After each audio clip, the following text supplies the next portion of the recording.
So we just left our apartment. We are walking to our first day of Spanish class, which is really handy because we haven't been able to do a whole lot here so far. It's just really difficult when you're trying to explain something and you just, you feel really bad because you can't even give them anything. And it's very different to us saying like small words and catchphrases that can also come across as like rude and quite abrupt. So we don't really want to be just saying things willy-nilly. We want to actually say things with more etiquette. Yeah, and I mean they will do simple things like we'll pay for food in the grocery store and then we'll pay for food in the grocery store and then they'll say something like "Recibido," and you're like, "I'm sorry, we've got nothing," and they try and translate for you. And then in the end, they were just trying to ask if you want a receipt. So, so it'll be pretty good to learn a bit more. Supposedly, according to the reviews, by the end of the second week, the lessons are pretty much entirely in Spanish. So we'll let you know if that is true. We're quite slow learners. We'll see how we go. But yeah, it's been quite fun already. You go down to pick up food or you go out to order something, and you already have to start learning the words for bathroom and receipt and can I pay, can I I can see how it will be not easier, but you have to kind of learn a lot quicker because you don't really have a choice. So I guess we'll wish us luck.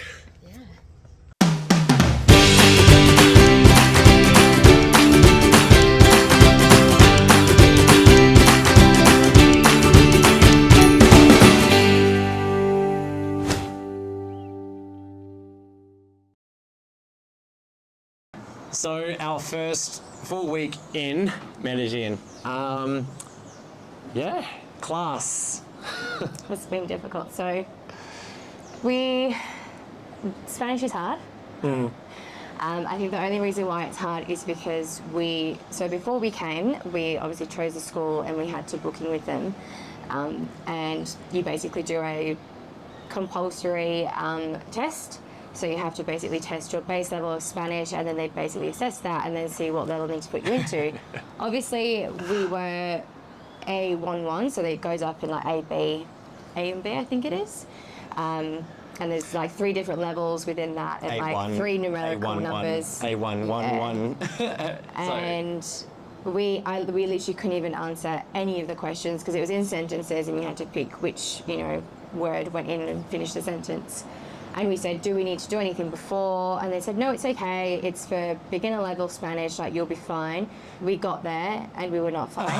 I think the big difference was, and one of the main things that's important was, most of the people there that are learning to speak Spanish are from the US, are from Europe or European countries where they, know you don't need to know any Spanish and you don't need to have a vocabulary.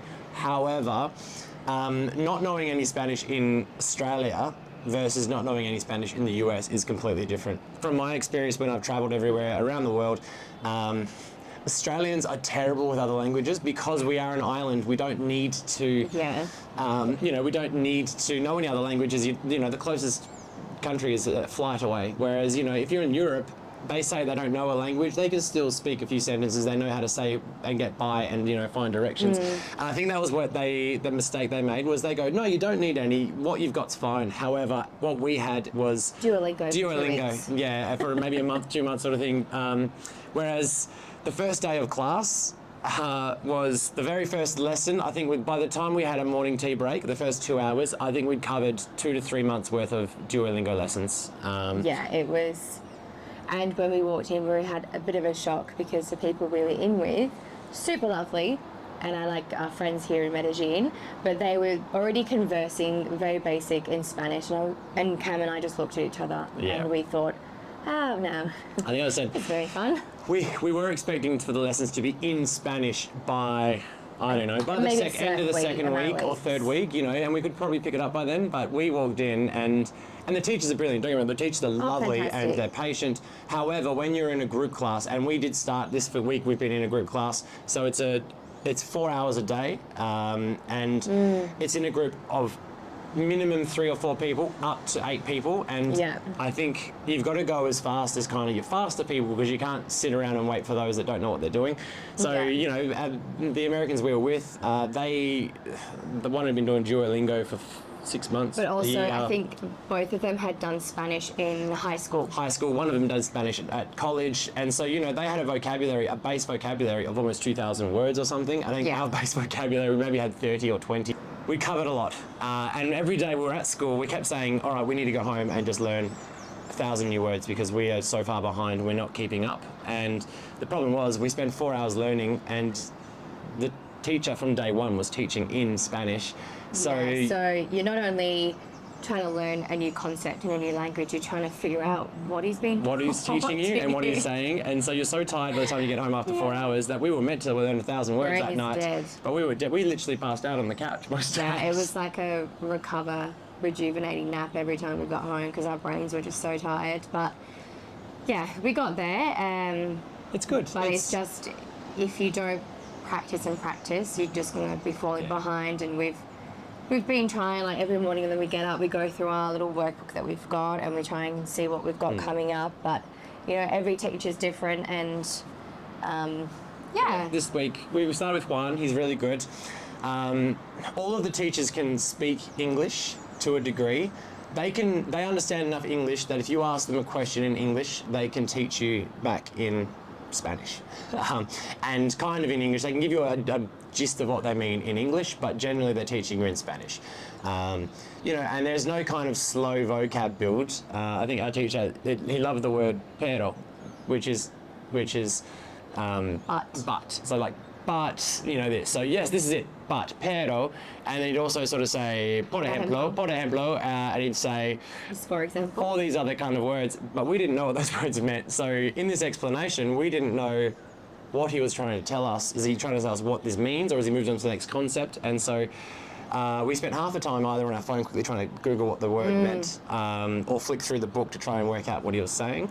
But yeah, it's good. It is good. Being in another country, I don't think can be overstated enough how much better it is learning a language in a foreign country, because absolutely we spend the 4 hours of the day, and even just to get home in the Uber, you've got to say, good day, hello, yes, just here, this was fine.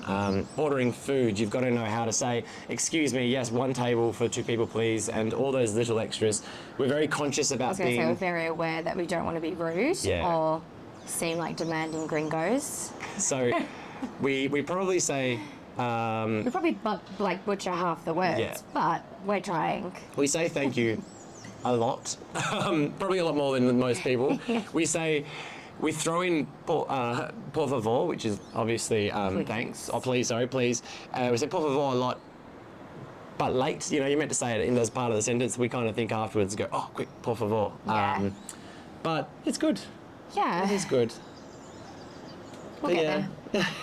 But during the week we didn't have much time to do anything extra. We explored Provenza a little bit, and Provenza's awesome. It's in the heart of El Poblado.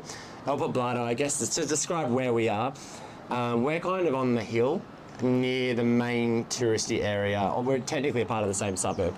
But we're on the outskirts, kind of the suburb at the top of the hill.